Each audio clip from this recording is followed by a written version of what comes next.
नमस्ते दर्शकों, स्वागत है आप सबका एक और नए वीडियो में। आज के वीडियो में हमारी जो मेहमान हैं वो बहुत ही स्पिरिचुअल गुरु कहें, मेंटोर कहें, या फिर कहें कि स्पिरिचुअल पाथ दिखाने वाली एक बहुत ही आध्यात्मिक व्यक्ति हैं।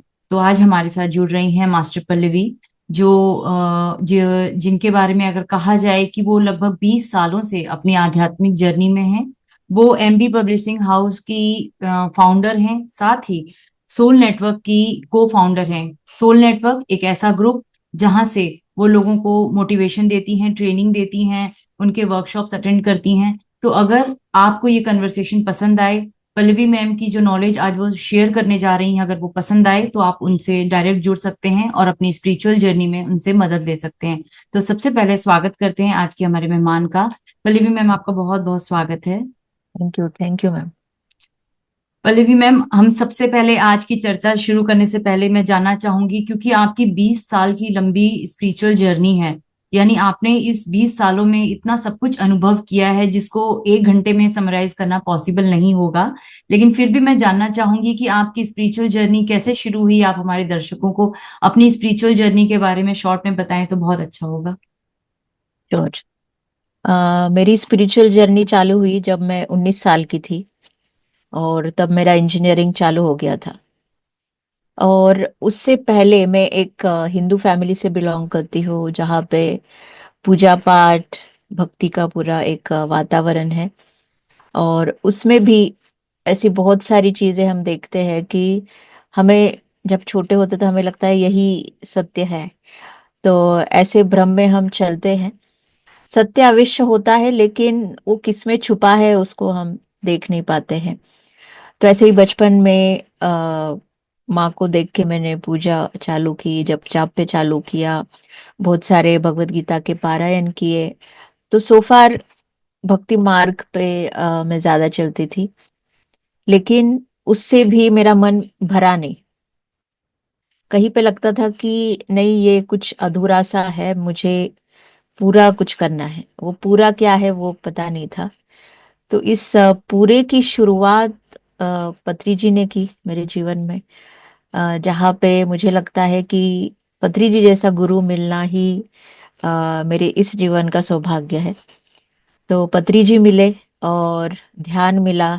और तब जो है पूरे जो भ्रम थे या जो एक अधूरापन था कि मुझे क्या नहीं मिल रहा था। अब भगवत गीता में इतना ज्ञान जरूर दिया है लेकिन जब तक हम ध्यान नहीं करते हम उसके गहरे अर्थ को नहीं समझ पाते। तो ये सब कुछ मैं फिर ध्यान में आने के बाद समझने लगी कि कैसी चीजें हमें ऑलरेडी दी गई है लेकिन हमें उसे लेना नहीं आता। और लेना हमें सीखना पड़ेगा। जब तक हम और और कुछ रास्ता नहीं, सिर्फ ध्यान ही रास्ता है। क्योंकि हम सब आत्मा के स्तर पर बहुत अलग अलग है। हम शरीर के माध्यम से एक दूसरे को नहीं देख सकते। अभी जैसे कम उम्र में मैं आई हूँ इसमें। मेरे से भी बहुत कम उम्र में लोग आते हैं, ऐसी कोई बड़ी बात नहीं है। लेकिन उस टाइम पे जब बड़े ज्यादा होते हैं और हम छोटे होते हैं तो लगता है कि कम आयु में इसको ज्यादा ज्ञान प्राप्त हो गया या कैसे हो गया। तो ये शरीर से संबंधित है ही नहीं, ये आत्मा से संबंधित है। तो जैसे संत ज्ञानेश्वर सबसे बड़ा उदाहरण है उसका, कि इतने कम आयु में उन्होंने इतना मतलब उनका जो एक ग्रिप था उस ज्ञान के ऊपर, और इतने गहराई से उन्होंने जो लिखा है, बोला है, अनुभव किया है। तो वो जो विद्वत्ता है वो सिर्फ हमारी ही आत्मा से आती है, हमारे आत्मज्ञान से आती है। तो ऐसे ही हर एक आत्मा की अपनी ही यात्रा यहाँ पर चलती है। तो जो जो आत्मा अपनी यात्रा को समझना चाहता है, एक ना एक दिन वो अपने ध्यान से जुड़ी जाता है, कोई ना कोई मार्ग से जुड़ जाता है, अपने गुरु से जुड़ता है और उनकी ये यात्रा चालू हो जाती है। तो ऐसे ही मेरी यात्रा पत्री जी से चालू हुई और खत्म भी पत्री जी के साथ ही होगी। और हाँ, मतलब इस तरीके से मेरी अपनी स्पिरिचुअल जर्नी का एक किक स्टार्ट 2006 में हुआ। मैम, आप बहुत भाग्यशाली हैं जिन्होंने पत्री जी को उसका शरीर देखा है। क्योंकि जब मैं इस स्पिरिचुअल जर्नी में आई और मुझे जब पत्री सर के बारे में पता चला, तब तक वो अपना शरीर छोड़ चुके थे। तो कई बार रिग्रेट भी हुआ कि काश थोड़ा पहले ये ज्ञान मिल जाता और मैं पतली सर को एक बार फिजिकल बॉडी में देख पाती तो मेरा कितना अच्छा भाग्य होता। लेकिन फिर अभी भी उनको जानना भी मेरे लिए भाग्य से कम नहीं है कि उनके बारे में मुझे इतना कुछ जानने को मिला है। उनके जाने के बाद भी जो उनकी नॉलेज, उनकी शेयरिंग्स हैं, उनके बारे में मैंने जो पढ़ा है वो बहुत मतलब मेस्मराइजिंग है। और अब मैं थोड़ा और आगे बढ़ूं मैम, तो आपकी एक मैंने बुक के बारे में समझा सुना, उसमें आपने बताया कि महाअवतार बाबा जी के साथ आपका कन्वर्सेशन हुआ। महाअवतार बाबा जी यानी आज की डेट में जिनको कहा जाए कि सबसे बड़ी सेंट बोला जाता है, कि वो जीवित संत हैं आज की डेट में, जो बॉडी में ना होते हुए भी बॉडी में हैं। लोग अलग अलग बताते हैं महाअवतार बाबा जी के बारे में। कोई कहता है कि जो उनका पिक्चर गूगल पे है वो ओरिजिनल नहीं है, वो डमी है, वो कोई एस्ट्रोनॉट का पिक्चर है, वो नहीं है। ऐसे कुछ कुछ वीडियोस में मैंने सुना है। कुछ कहते हैं कि हमने उनको बहुत बूढ़े शरीर में देखा है, कुछ कहते हैं हमने उनको बिल्कुल एक जैसे 19-20 साल के लड़के के रूप में देखा है। सबके अपने अपने एक्सपीरियंसेस है महाअवतार बाबा जी को लेके। आपने उनके ऊपर एक पूरी बुक लिखी, आपका उनके साथ कन्वर्सेशन हुआ। तो आप मुझे बताएं कि आपके उनके बारे में क्या राय है, वो कैसे दिखते हैं, उनके थॉट्स कैसे हैं, और अगर हम भी उनसे जुड़ना चाहें तो हमारे लिए क्या रास्ते हैं उनसे जुड़ने के। देखिए, जैसे बहुत सारे लोगों को बाबा जी पता नहीं है, तो मेरी भी जर्नी ऐसे ही चालू हुई थी। मुझे बाबा जी पता नहीं थे, और जब मैं पत्री जी के साथ एक हिमालय यात्रा पे गई थी, और उस यात्रा में बाबा जी का जो एक गुफा का प्लेस है वो भी उसमें रिलेटेड था। तो वहां जाने के बाद मतलब जाने से थोड़ा 1-2 दिन पहले मुझे उनके बारे में सुनने को मिला, समझने को मिला।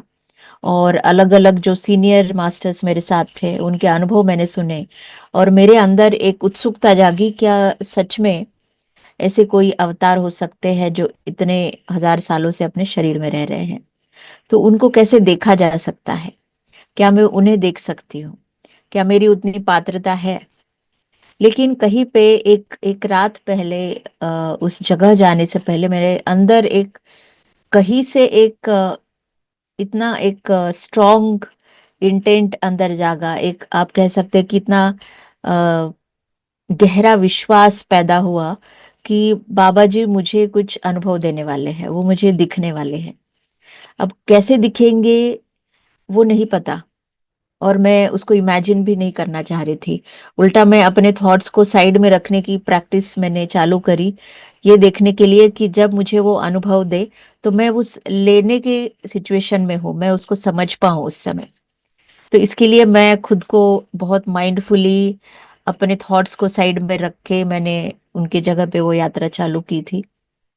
और उस यात्रा में मुझे उन्होंने जिस प्रकार से मेरे अंदर वो विश्वास जागा था उसके लिए अनुभव दिया। तो जितने सारे लोग बाबा जी के बारे में बहुत कुछ सुनते हैं, तो ये समझिए कि जब कोई एक बड़ी आत्मा, गुरु, या फिर ऐसा व्यक्ति जो आध्यात्मिक रूप से बहुत ज्यादा एडवांस्ड है, और वो एक शारीरिक भौतिक रूप से हमें नहीं दिखाई देता, तब अलग अलग लोग उनके बारे में अलग अलग अपने मत अवश्य देंगे। राइट?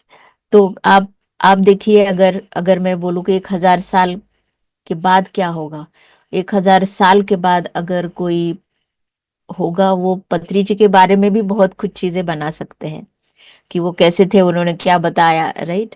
ये आपके बारे में भी हो सकता है, मेरे बारे में भी हो सकता है। तो ये किसी के भी बारे में हो सकता है जिनको हमने नहीं देखा। आज हम उन सभी को दो चीजों की वजह से मानते हैं। एक एक है लिटरेचर, कि हमें उनसे संबंधित लिटरेचर मिलता है और उनके बारे में पता चलता है। दूसरा है कि ऐसी आत्माएं जो धरती पे अभी भी है, और वो इस भौतिक जगत से परे जाके अनुभव ले सकती है। तो ऐसे लोगों के अनुभव के माध्यम से हम उस व्यक्तित्व को या फिर उस आत्मा के ज्ञान को समझना चालू करते हैं। तो मेरा स्पष्ट रूप से आपसे ये कहना है कि लोगों के अनुभव को आप जरूर सुनिए, अनुभव हमें अवश्य सुनने चाहिए। लेकिन उस अनुभव को विश्वास या विश्वास ना करने की भी कोई जरूरत नहीं है।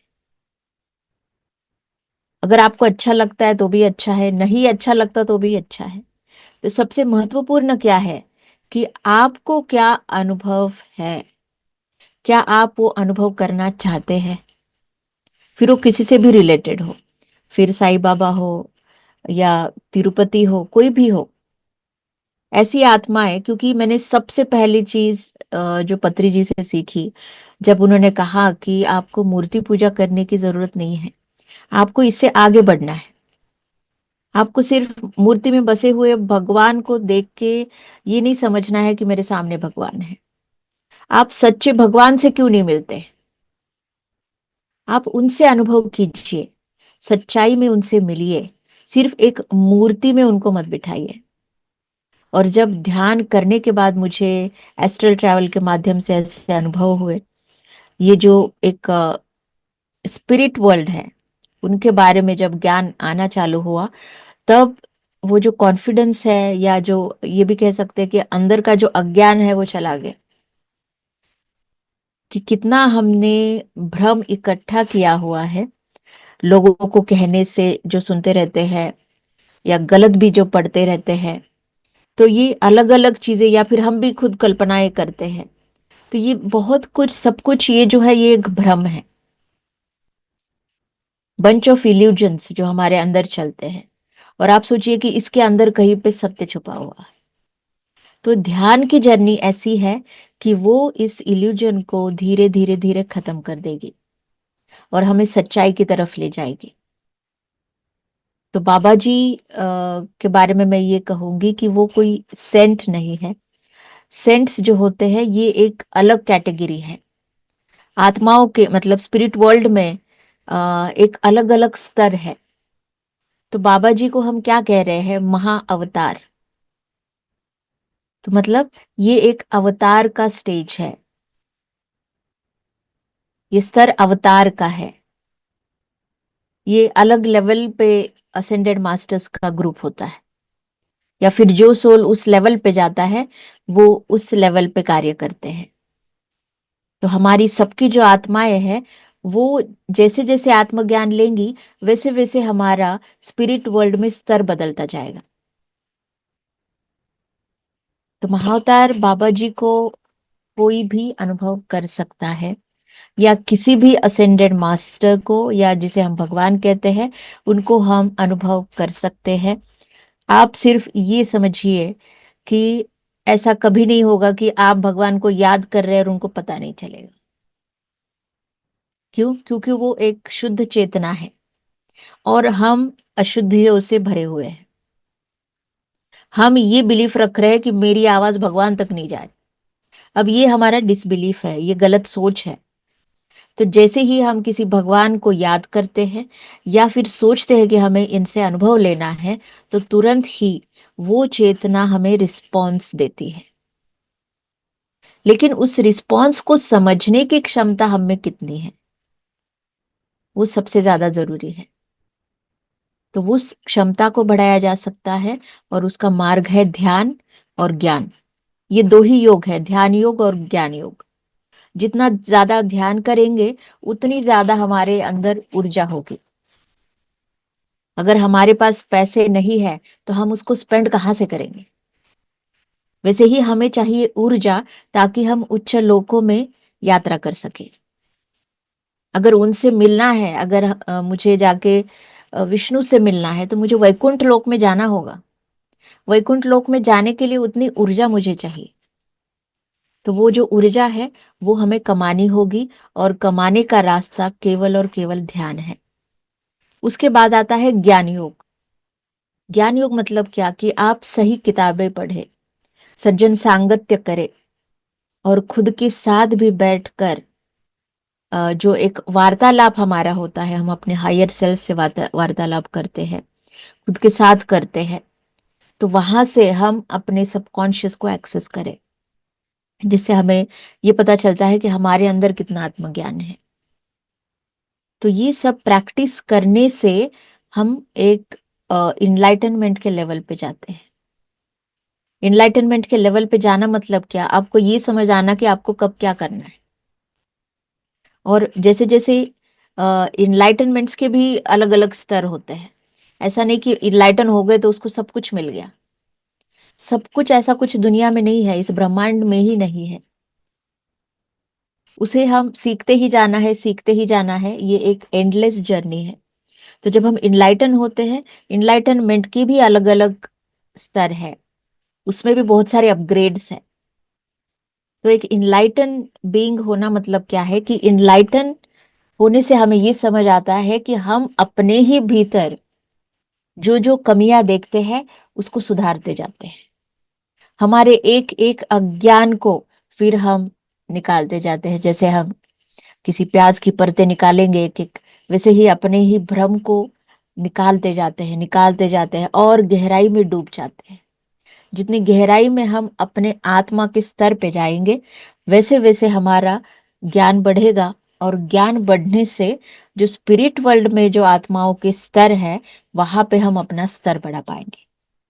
मैम, अभी आपने कहा कि आत्माओं की दुनिया, स्पिरिट वर्ल्ड की आप बात कर रहे हैं, तो जो दर्शक हैं जिन्हें बहुत ज्यादा इस वर्ल्ड के बारे में नहीं पता है, तो आप उसमें थोड़ा सा ब्रीफ में समझाएं कि क्या स्पिरिट वर्ल्ड वो वर्ल्ड है जहां मरने के बाद आत्माएं जाती हैं और नए जन्म की प्लानिंग करती हैं और फिर नीचे आती हैं धरती लोक में, वो है? या फिर ऐसा एक कोई प्लेस है जहां सिर्फ और सिर्फ एनलाइटेंड सोल्स ही रह सकती हैं?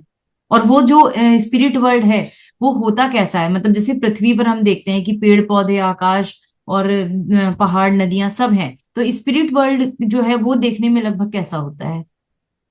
देखिए, स्पिरिट वर्ल्ड हमसे अलग नहीं है। हम तो जो एक हम क्रिएशन यहाँ पे देखते हैं, ये उसका ही एक मैनिफेस्टेशन है, उसके एक स्तर का मैनिफेस्टेशन है। जैसे आप समझ लीजिए कि किसी एक चित्रकार ने एक चित्र बना दिया, और वही चित्र फिर उसने क्रिएट कर दिया धरती पे, तो उसे हम कहेंगे क्रिएटर्स। तो ये क्रिएटर स्पिरिट वर्ल्ड से ही आते हैं। हम सभी स्पिरिट वर्ल्ड से ही आए हैं। सब कुछ स्पिरिट वर्ल्ड के अंदर ही है, बाहर कुछ नहीं है। हम स्पिरिट वर्ल्ड ऐसे स्पेसिफिकली इसलिए बोल रहे हैं क्योंकि हम खुद को भौतिक जगत से उल्लेखित करते हैं। तो भौतिक जगत से परे जाके देखने वाली जो एक क्षमता है या एक दुनिया है, उसे हम स्पिरिट वर्ल्ड कहते हैं। मतलब उस उसको है कि जैसे कि एक ऊर्जा की दुनिया। अभी हमें नहीं पता कि चलो हम समझते हैं, अगर हम हिंदू धर्म से बिलोंग करते हैं तो हमें पता है आत्मा आत्मा, हम बहुत सारे शब्द सुनते हैं, वो मोक्ष सुनते हैं, ऐसे बहुत सारे शब्द हम डेली रूटीन में बात करते हैं, लेकिन किसी एक वर्ड को ढंग से नहीं समझते। हमें पता है कि मैंने आज अच्छा कर्म नहीं किया, लेकिन फिर भी उसको सुधारेंगे नहीं। हमें पता है कि हमें मोक्ष की प्राप्ति करनी है, लेकिन हम उसके लिए काम करेंगे नहीं। हमें पता है भगवान के पास जाके हमें अच्छा लगता है, लेकिन हम ना जाने के कारण ढूंढेंगे। पता हमें सब कुछ है, लेकिन वहां तक पहुंचने की चाह नहीं है। तो जब हमारे अंदर ये चाह जब आती है, तब हम स्पिरिट वर्ल्ड से कनेक्ट होते हैं, तब हम अपनी आत्मा से कनेक्ट होते हैं। नहीं तो तब तक हम सिर्फ खुद को एक शरीर और मन के ही स्तर पे देखते रहते हैं, दूसरों को भी उसी स्तर पे देखते हैं। जब हमारे अंदर कहीं पे एक स्पिरिचुअल अवेकनिंग स्टार्ट हो जाती है, कि जैसे हमें ये महसूस होना कि मुझे मतलब मेरा अस्तित्व क्या है, मैं क्या हूं, क्या खाना पीना सोना ही जिंदगी है, क्या इससे भी बढ़कर कुछ है। जब ऐसे प्रश्न हमारे अंदर आते हैं, तब एक्चुअली हमारी स्पिरिचुअल अवेकनिंग स्टार्ट हो जाती है। फिर धीरे धीरे जब हमारी ये चाह बढ़ती है और एक लेवल आता है कि हमें लगता है, तब हमारी लाइफ में प्रॉब्लम्स भी बढ़ जाते हैं। तो वो प्रॉब्लम्स एक्चुअली आते हैं कि हमें वो पुश करें, हमारे अंदर की उस चाहत को बाहर निकाले कि हम क्यों आए यहाँ पे, या फिर इस प्रॉब्लम्स को कैसे खत्म करें, इस दुख को कैसे खत्म करें। तो ऐसी सेम प्रोसेस हर एक के साथ होती है, और किसी ना किसी कारण से फिर हम आध्यात्मिकता को ढूंढते हैं। फिर किसी रोग को ठीक करने के लिए कोई ढूंढता है, तो कोई मानसिक चीजों को अच्छा करने के लिए ढूंढता है, तो कोई पैसे कमाने के लिए ढूंढता है। तो इसे अलग अलग कारणों से लोग अपनी आत्मा की तरफ जाने के लिए मेडिटेशन में आते हैं। और मेडिटेशन से हमें ये पता चलता है कि सिर्फ ये भौतिक जगत नहीं, तो इससे परे भी कुछ है। और वो क्यों है, क्या है, वो सब अनुभव के माध्यम से हम देखते हैं, तब उसको हम नकार नहीं सकते। अब जो लोगों ने अनुभव ही नहीं किया, उनको लगेगा कि भाई ऐसे कुछ होता है क्या। लेकिन उनके लिए भी मैं कहूंगी कि जब वो सोते हैं हर रात में, तब वो स्पिरिट वर्ल्ड में ही जाते हैं। जब हम सपने भी जो हम देख रहे हैं, वो स्पिरिट वर्ल्ड ही है। तो स्पिरिट वर्ल्ड कोई लोकेशन नहीं है, लेकिन समस्त ब्रह्मांड एक स्पिरिट वर्ल्ड है। लेकिन स्पिरिट वर्ल्ड में भी अलग अलग स्तर है, अलग अलग डायमेंशन है, और एक एंडलेस क्रिएशन है। और जब हम एक आत्मा बन के इस ब्रह्मांड में पैदा होते हैं, तब इस क्रिएशन को हम एंजॉय करना चाहते हैं, उसका अनुभव लेना चाहते हैं। और अलग अलग डायमेंशन में आके हमें ये समझ आता है कि कितना बड़ा क्रिएशन इस ब्रह्मांड में है, और हम कहाँ कहाँ जा सकते हैं। बहुत सुंदर आपने जवाब दिया मैम कि हम सभी स्पिरिट हैं, सोल हैं, और हम स्पिरिट वर्ल्ड में ही रह रहे हैं। और हमारे आसपास भी करोड़ों लाखों स्पिरिट्स हैं, बस वो चेतना के स्तर पर हम उन्हें देख नहीं पाते क्योंकि हम इस भौतिक शरीर में कैद हैं, इसीलिए शायद। अब मैम अगर हम बात करें असेशन की, जिसके लिए मैं आज आपसे जुड़ी हूँ, जैसे कहते हैं कि हर आत्मा एक शरीर लेती है जब वो इस धरती पर आती है, तो वो एक छोटे बच्चे के रूप में पैदा होकर वृद्ध अवस्था तक जाती है, और फिर जब उसका ये शरीर खराब हो जाता है तो आत्मा उस शरीर को छोड़ अगला जन्म लेती है। अब हम बात करें माँ पृथ्वी की, तो पृथ्वी माँ को हम वर्षों से, कई कई वर्षों से देखते आ रहे हैं कि वो चलती आ रही हैं। इतनी सुंदर प्रकृति, इतनी सुंदर माँ धरती को हमने आज पल्यूट करते करते करते एक गंदा ग्रह बनाकर रख दिया। तो माँ धरती भी तो अब अपने इस कॉस्ट्यूम को चेंज करने के मूड में होगी, तभी हम शायद 3D to 5D या 5D to 9D या 9D to 12D की बात करने लगे हैं। क्या ये ऐसा है या इसके पीछे कुछ और लॉजिक है? नहीं, ये ऐसा ही है। अगर हम, जैसे आपने कहा कि एक ही कपड़े हम क्या 10 दिन पहन सकते हैं, 2 दिन भी नहीं पहन पाते, राइट? वैसे ही एक आत्मा सिर्फ एक शरीर में आके पूरा ज्ञान नहीं ले पाता, उसको अलग अलग शरीर में आना है। लेकिन आप सोचिए कि जो एक धरती है, वो इतने सारे सालों से हमें वो सब कुछ दे रही है जो हमारे अनुभव को चाहिए।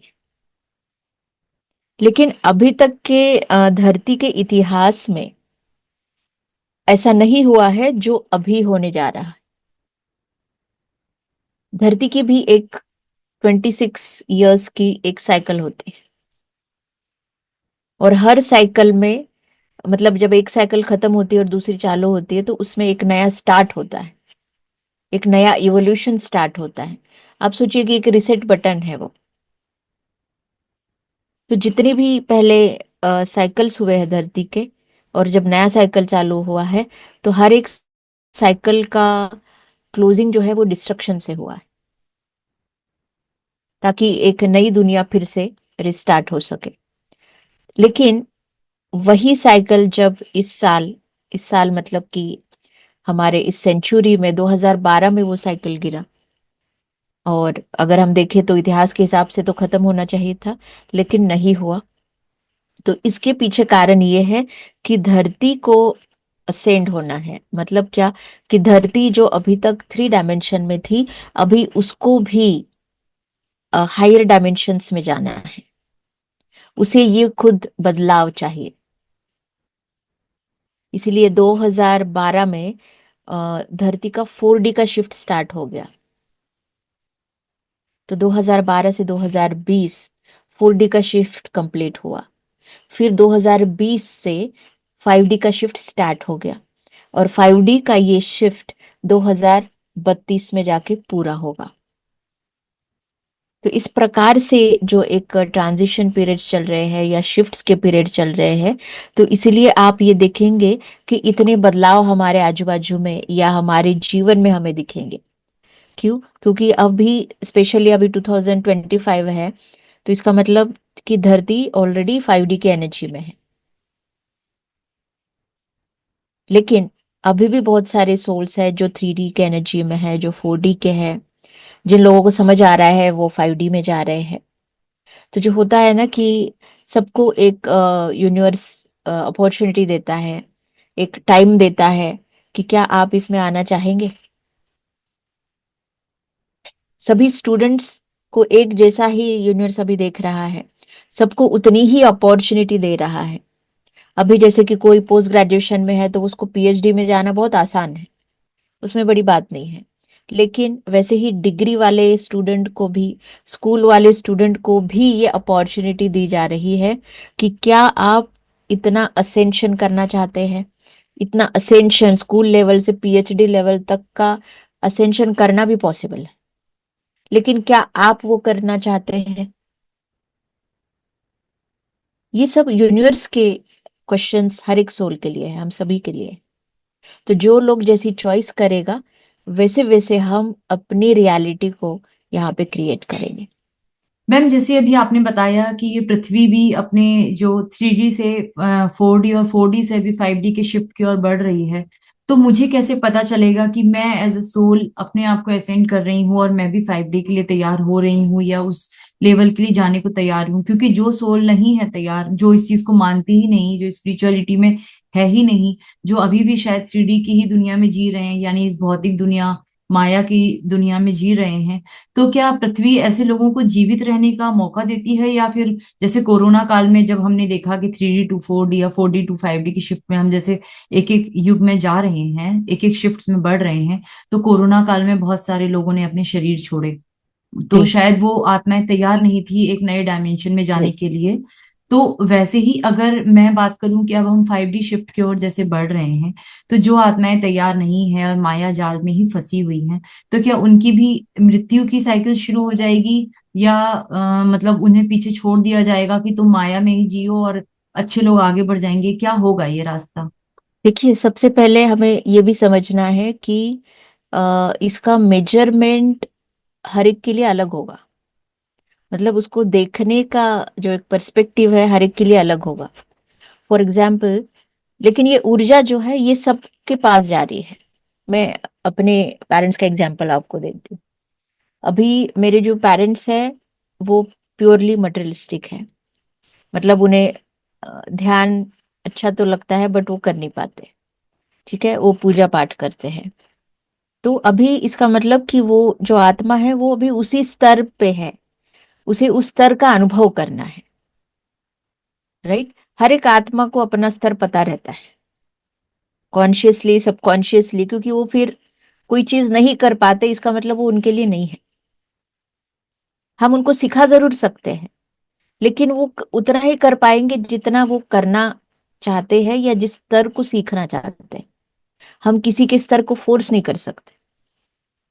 लेकिन जो एक प्योरली मटेरियलिस्टिक स्तर पे है या स्पिरिचुअली एक अच्छे लेवल पे नहीं है, आत्मज्ञान के अच्छे लेवल पे नहीं है, लेकिन ऐसी आत्माएं जब कर्म से अपने जीवन में न्याय करना सीखती है, धर्म से रहना सीखती है, तब भी इन आत्माओं को आगे लेके जाने का जो एक अपॉर्चुनिटी है वो यूनिवर्स देगा।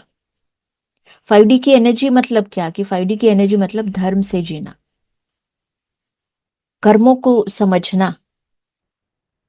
तो ऐसे बहुत सारे लोग मैं देखती हूँ जो आध्यात्मिक नहीं है उतने। मतलब जो हम आध्यात्मिकता आज बात कर रहे हैं, ध्यान की बात कर रहे हैं या साधना करने की बात कर रहे हैं, ऐसे बहुत सारे लोग हैं जो रिलीजियस है, जो अच्छे कर्म को मानते हैं, दूसरों के साथ बुरा नहीं करते हैं। तो ऐसे लोग साधना जरूर ना कर पाए, लेकिन वो अपने कर्मों को शुद्ध करने का जो एक प्रोसेस कर रहे हैं, तो इसका मतलब क्या है कि वो धरती की 5D के एनर्जी के साथ ट्यून हो रहे हैं। तो ये लोग, इसका मतलब क्या कि ये प्रोग्रेसिव है। तो अभी कुछ केसेस होंगे जो बिल्कुल प्रोग्रेसिव नहीं होंगे, जो टोटली रिजेक्ट करेंगे, स्पिरिचुअलिटी को रिजेक्ट करेंगे या फिर लोगों के साथ बुरा करेंगे, कर्म से नहीं रहेंगे, बहुत सारा विध्वंस करेंगे, दूसरों को तकलीफें देंगे, दूसरों का नुकसान करेंगे। तो इन शॉर्ट कि जो लोग कर्म से नहीं रह रहे हैं, जिनको अपने ही कर्म समझ नहीं आ रहे हैं, उनके लिए जरूर यूनिवर्स कुछ कॉल्स दे सकता है। लेकिन इसका एंड रिजल्ट यही है कि ये जो कॉम्बिनेशन है ये दोनों साइड से चलेगा। मतलब क्या कि हर एक सोल अपने सोल प्लान से भी चलेगा। ये ऐसा नहीं है कि ये अभी कुछ यूनियर्स ने एक रूल बनाया और इसको आप फॉलो करना है या नहीं करना वाला डिसीजन अभी आ रहा है, ऐसा नहीं है। ये पहले से ही तय था। इसका मतलब कि जब हम लोगों ने सोल प्लान्स बनाए तभी ये तय था, हम सभी को ये पता था। ये सब कुछ हमारे सोल प्लान का ही एक हिस्सा है। इसलिए नए से कुछ नहीं हो रहा है। जो ऑलरेडी क्या घटित हो सकता है या होगा, और उसी तरीके से हमने भी सोल प्लान्स बनाए हैं, और उसी सोल प्लान के एग्जीक्यूशन के हिसाब से हर चीज अभी हो रही है। मैम अभी टॉपिक से थोड़ा हटकर, क्योंकि अभी आपने सोल प्लान के बारे में बोला तो मेरे माइंड में एक क्वेश्चन आया, मैं मुझे लगा मुझे पूछना चाहिए आपसे।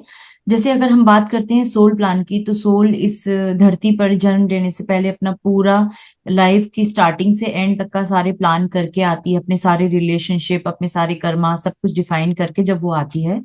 लेकिन कुछ सोल जैसे मैंने देखा है बीच में सुसाइड कर लेती हैं, या एक्सीडेंट में उनकी एकदम से डेथ हो जाती है, बहुत यंग एज में चले जाते हैं।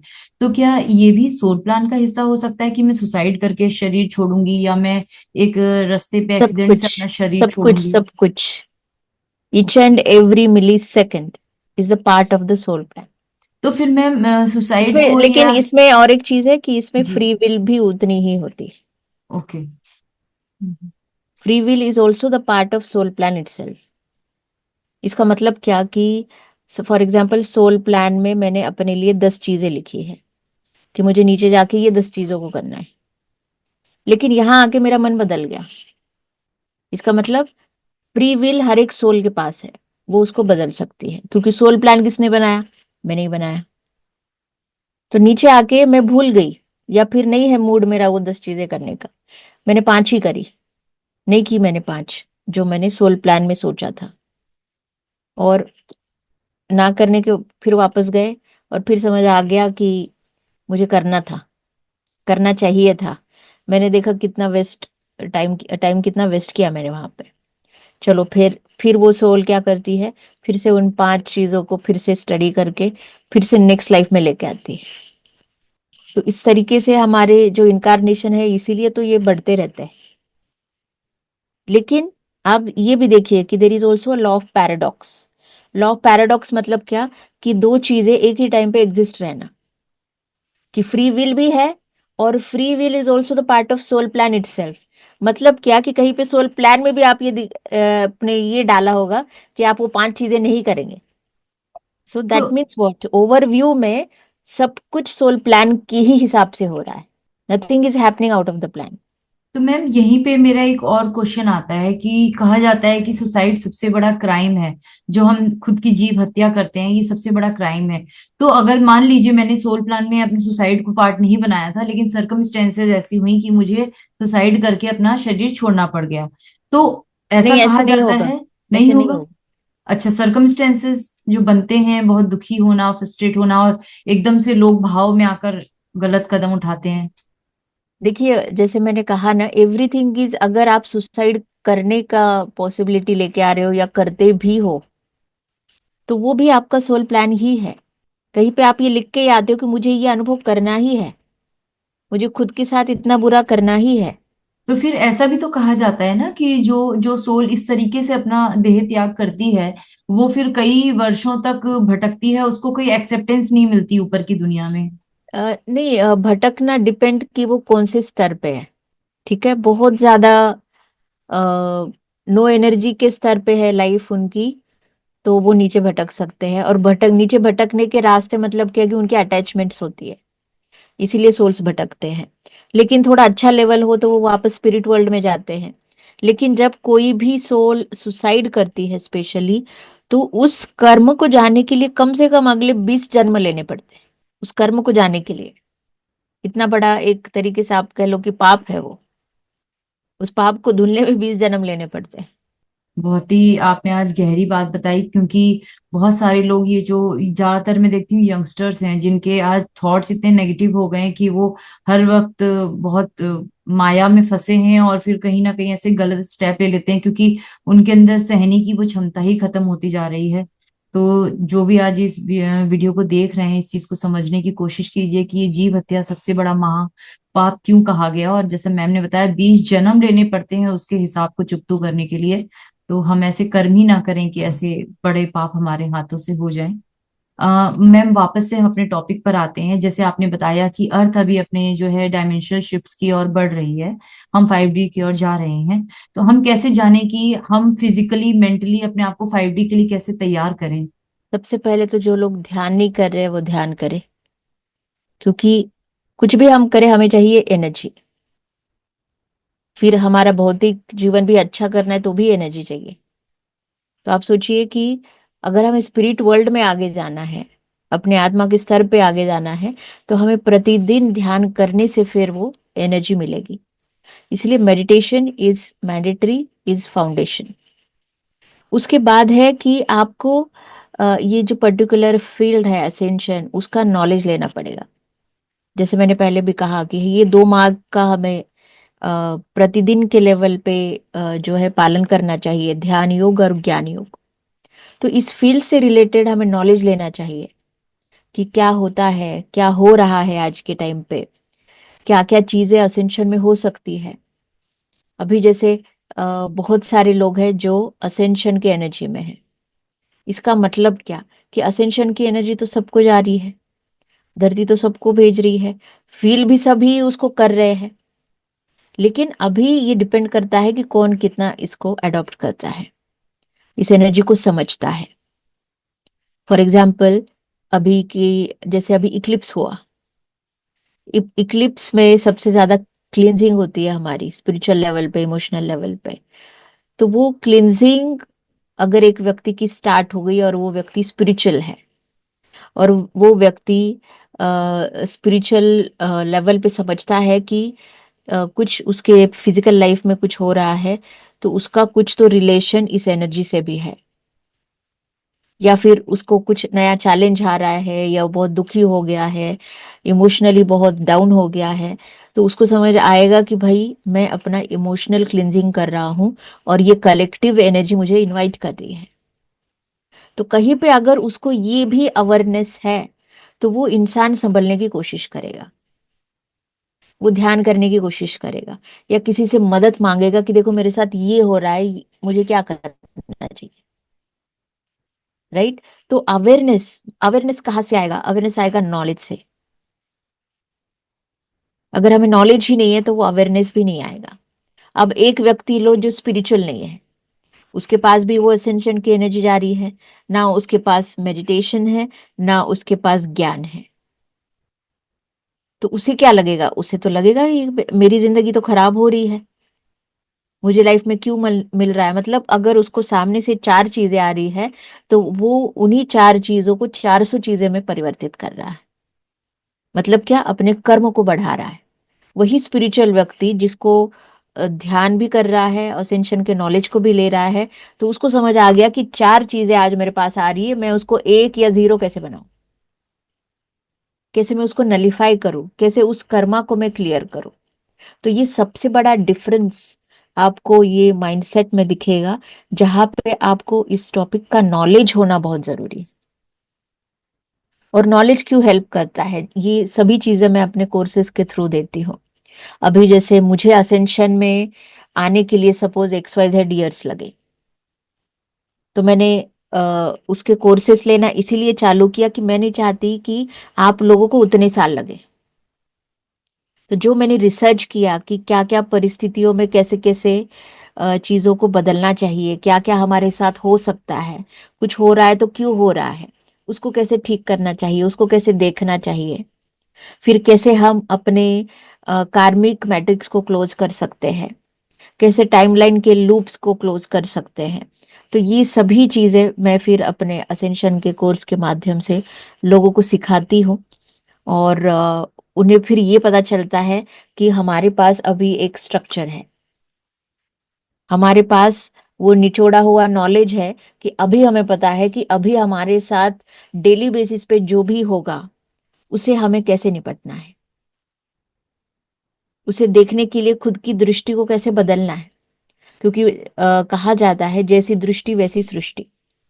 जब तक हम अपना परसेप्शन नहीं बदलेंगे बदलेंगे दुनिया हमें बदलती हुई दिखाई नहीं देगी, ना हम बदल पाएंगे। इसलिए खुद को जो बदलने की शुरुआत है वो ज्ञान से ही होती है। मैं अगर बात करूं मैम 5D एसेंशन की, जैसे हम बात कर रहे हैं, तो इस दौरान हमें बहुत सारी स्पिरिचुअल गिफ्ट्स या कहें तो ऐसी हमारे अंदर एबिलिटीज भी जागृत हो जाती हैं कि हम चीजों को समझने लगते हैं। तो वो क्या पावर्स या क्या क्या एबिलिटीज होती हैं स्पेसिफिक जो हमारे अंदर इस दौरान जागती हैं? देखिए, आप मेडिटेशन करते हैं तो भी ये एबिलिटीज जाग जाती है। ठीक है, क्योंकि सब कुछ जैसे मैंने कहा कि बेस एनर्जी है।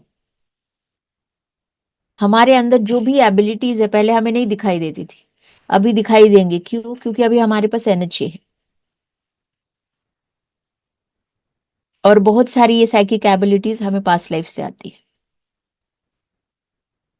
अगर पास्ट लाइफ में हमारा थर्ड आई खुला हुआ है तो फिर इसी लाइफ में जैसे ही हम ध्यान में बैठेंगे हमें एक्सपीरियंस आएगा।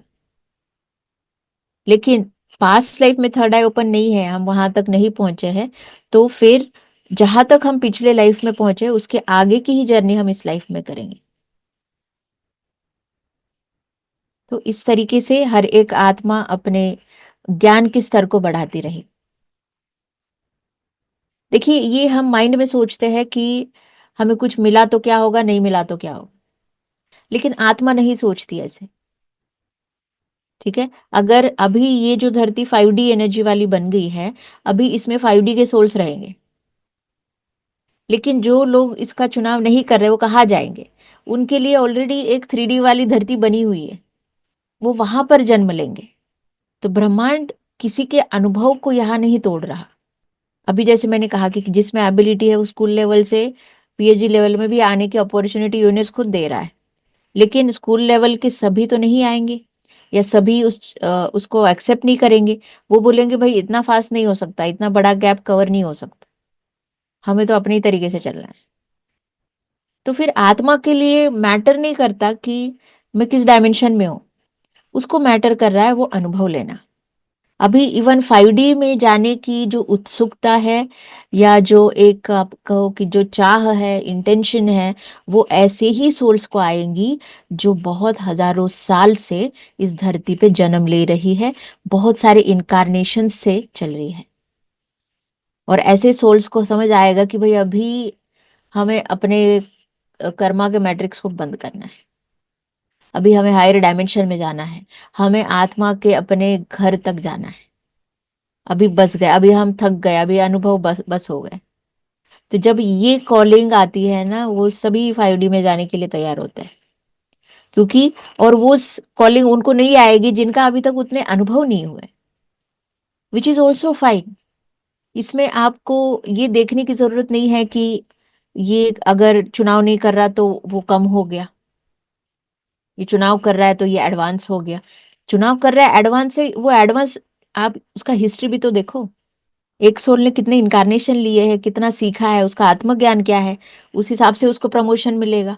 अब एक सोल मेहनत ही नहीं कर रहा, वो चाहता ही नहीं कि प्रमोशन मिले, हम उसको कैसे खुद से प्रमोशन दें? राइट? तो ये हर एक आत्मा का चुनाव है, चाहे वो जाए चाहे ना जाए, वो अपने आत्मा के स्तर के हिसाब से एकदम सही है।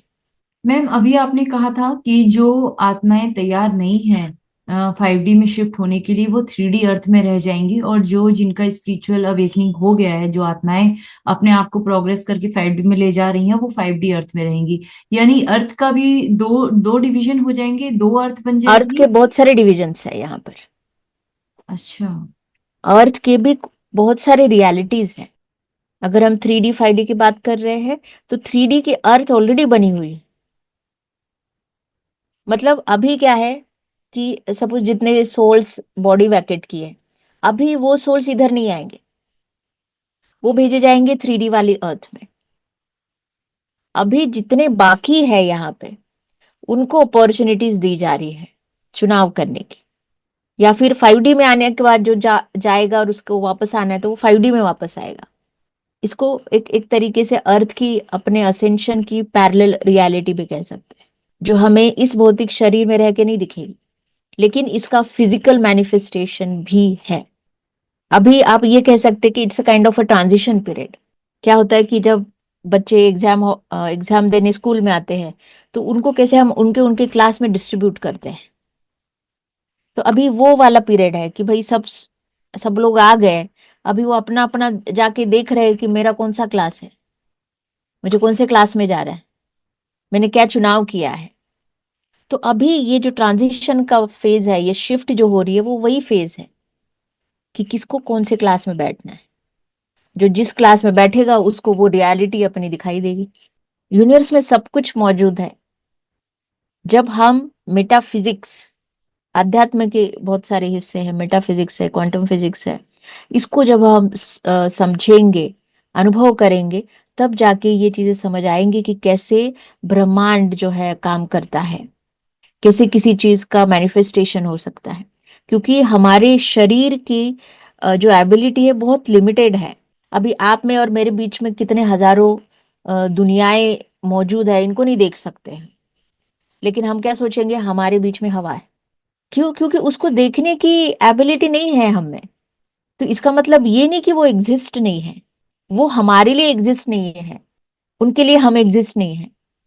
यही तो स्पिरिट वर्ल्ड है। सब कुछ एनर्जी के हिसाब से चलता है। जैसे हम रेडियो पे फाइन ट्यून करते हैं, एक फ्रीक्वेंसी पे जाने के लिए उसको फाइन ट्यून करते हैं, और जब वो एग्जैक्ट वहां पे गिरता है तभी वो गाना सुनाई देगा। वैसे ही ये सब दुनिया, ये सब यूनिवर्स का क्रिएशन। अगर हमें अर्थ की एनर्जी को किसी को ट्यून करना है तो उनको XYZ फ्रीक्वेंसी पे जाना पड़ेगा, तभी हम दिखाई देंगे। वैसे ही अगर हमें किसी किसी और को देखना है तो उनके फ्रीक्वेंसी में हमें ट्यून होना पड़ेगा, तभी तो वो दिखाई देंगे। तो इस तरीके से ये मैनिफेस्टेशन है। मैम जैसे अभी हम 3D to 4D में आए और 4D से अब हम 5D में जा रहे हैं, तो जो भी आज व्यूअर इसे देख रहे हैं या मैं अपनी बात करूं, हमें कैसे पता चलेगा कि हम 5D के लिए तैयार हुए हैं या नहीं हुए हैं? कहीं हम 4D में तो नहीं रह जाएंगे, 5D में जा पाएंगे या नहीं, इसके बारे में हम अपने आप को कैसे समझ पाएंगे? देखिए, उसका कुछ क्राइटेरिया यूनिवर्स ने डिसाइड किया हुआ है।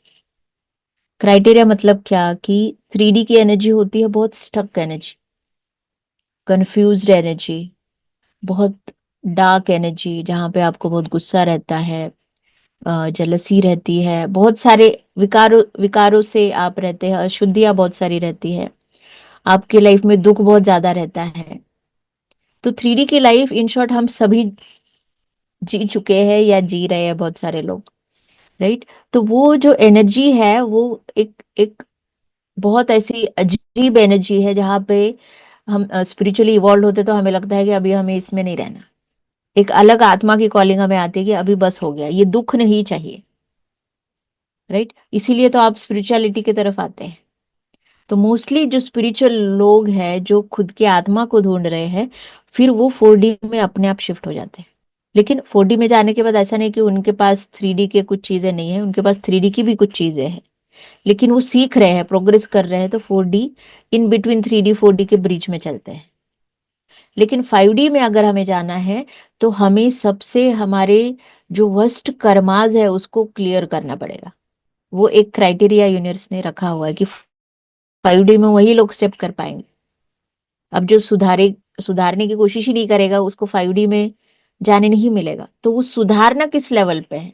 वो ना, we have to heal our shadow side, जो एकदम कहते हैं ना कि सबसे वर्स्ट कर्मा जो हमने किया होगा, और वो अभी भी हमारे कॉन्शियसनेस में हम कैरी कर रहे हैं, तो उसको क्लियर करना पड़ेगा। So through my experience I found is that 54% of your Karma if you clear, you step in 5D। तो मैम पता कैसे चलेगा कि हमारे सबसे वर्स्ट कर्मा क्या थे? देखो, अभी वो बहुत सारे कर्मा तो इनकारनेशन से आए हैं जो आपको पता नहीं है, याद नहीं है, राइट। लेकिन on the basis of this life experiences आपको वो समझ आ जाते हैं। हमें पिछले लाइफ में जाने की कोई जरूरत नहीं है, लेकिन हमारे पास जो ऑलरेडी सेंसेस दिए हैं ना, और जो इस जन्म में आके जिस तरीके से हम आगे बढ़ रहे हैं, वो अनुभव से हमें अपना सोल उस सबकॉन्शियस का डेटा बाहर लेके आता है, और हमें समझ में आने लगता है कि अभी कितना बचा है। एक बहुत सिंपल एग्जांपल देती हूँ कि आप अपनी कार को ड्राइव कर रहे हैं, सपोज आप ड्राइवर बने हुए हैं, और आप आगे देख रहे हैं, ड्राइवर का काम है आगे देखना। उसी गाड़ी में मैंने 100 किलो 200 किलो सामान रख दिया।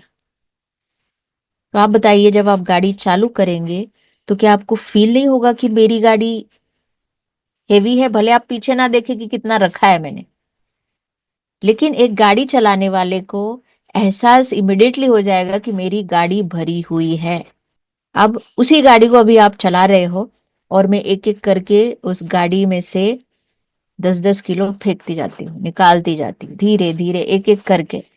तो जैसे जैसे आपका काम है चलाना, आगे देखना, सेफ्टी, आप चलते जा रहे हो, चलते जा रहे हो, फिर एक एक करके जब वो सामान में फेंकूंगी तो आप बताइए कि आपको समझ नहीं आएगा कि मेरी गाड़ी हल्की हो रही है? जी बिल्कुल बिल्कुल। So this is same with karmas. आज लोग इतने हेवी पड़े हैं अंदर से, that's all because of karmas. Past life दिखती है, अच्छी बात है, नहीं दिखती है तो भी दिक्कत नहीं है, लेकिन हर आत्मा के पास वो एबिलिटी है, बिना पीछे देखे अपने सेंसेस को यूज करके समझने की कि भाई मैं कितनी हैवी हूं, मेरे कॉन्शियसनेस में कितना गंद है, कितना मुझे क्लीन करना है। ये इंट्यूशंस हर एक के पास है। पल्लवी मैम, आज का ये जो पूरा डिस्कशन था इतना नॉलेजेबल था, मुझे नहीं पता कि देखने वाले कितना इसे समझ पाएंगे, लेकिन अगर वो समझेंगे तो आज आपने ऑलमोस्ट सोल के बारे में इतना क्लियर डिस्क्रिप्शन दिया है कि हम सब अपने आप को 5D के लिए बहुत इजीली तैयार कर सकते हैं अगर हम इस फॉर्मूला को अपनाएं तो। चलते चलते क्या आप हमारे दर्शकों के लिए कोई मैसेज देना चाहेंगे? अभी तो मेरा मिशन ही है कि सोल्स को असेंशन में लेके जाना। तो मैं चाहती हूँ मेरे संपर्क में जितने भी लोग आए, मेरी आंखें जितने भी लोगों को देखे, वो सभी लोग 5D में जाए। स्पेशली स्पिरिचुअल लोग, स्पेशली जो साधना कर रहे हैं, बहुत डेडिकेशन से मेडिटेशन कर रहे हैं, तो इन लोगों को असेंशन में जाना ही चाहिए। बस मैं कहूंगी कि जो लोग मेहनत नहीं कर रहे हैं, ज्ञान नहीं ले रहे हैं, या जिनको अभी तक अवेयरनेस नहीं है कि क्या हो रहा है, तो उन लोगों को अवेयरनेस आए और मेरी आवाज उन तक पहुंचे आपके पॉडकास्ट के माध्यम से। और उनको मेरा ये संदेश जाए कि अगर आपको अंदर से ये लगता है कि मुझे जन्म लेना बस हो गया, मुझे जन्म नहीं लेने हैं, मैं इस जन्म को आखिरी जन्म बना सकती हूँ, तो ऐसे लोगों को अपने आत्मा, सोल होम जिसे मैं कहती हूँ, वहां जाने की एक चाह निर्माण होती है और वो इस जन्म में ही आ जाती है। तो अगर ये भी भावना किसी के अंदर है तो इसका मतलब कि वो 5D का चुनाव कर रहे हैं। तो अगर आपको ये वीडियो मिलता है, आप मुझसे संपर्क कर सकते हैं 5D के गाइडेंस के लिए। और ऑल ओवर द वर्ल्ड, सिर्फ मैं नहीं, ऑल ओवर द वर्ल्ड बहुत सारे लोग इसी टॉपिक को लेके बहुत सारे लोगों को गाइड कर रहे हैं। तो उसे आप जानिए और इस नॉलेज के बारे में और अवेयरनेस लेके आइए, ताकि ये आपको आगे इवॉल्व होने में मदद करे। क्योंकि जितने लोग 5D में जाएंगे, उतना हम फिर से ये जो हमारी सोसाइटी है, कंट्री है, उसको और हम प्यूरिफाई कर पाएंगे। क्योंकि 3D की जो इतनी सारी अशुद्धि की जो एनर्जी है, बहुत सारे वैसे कर्मों की जो एक ग्रुप लेवल पे एनर्जी है, उसको प्यूरिफाई करने का काम हमारा है। तो जब तक हम खुद को प्यूरिफाई करके उस लेवल तक नहीं लेके आएंगे, हम इस धरती को उतने हिसाब से मदद नहीं कर पाएंगे। पल्लवी मैम, आपका दिल से बहुत बहुत धन्यवाद करती हूँ। आज आपने बहुत समय दिया, बहुत अच्छी हमें गाइडेंस दी, बहुत अच्छा एक पाथ हमारे लिए ओपन किया कि आप जो है इस चीज को लेकर के क्लासेस भी कर रहे हैं, आपके वर्कशॉप्स भी हो रहे हैं, लोग आपसे जुड़ भी सकते हैं। और माँ धरती का जो हम पर इतना एहसान है, तो अब वक्त आया है हमारा उनको ये एक गिफ्ट देने का, जो हम अपने में परिवर्तन करके एक नई जो डायमेंशन है उसमें शिफ्ट करें अपने आप को, अपने स्तर को बढ़ाएं। और मेडिटेशन जो हमारा सबसे पहला पायदान है, जो सबसे पहली हमारी बेस है, उसको हम स्ट्रॉन्ग करें। दिल से आपका बहुत बहुत धन्यवाद आज के लिए। Thank you so much Sonam, thank you. Thank you ma'am.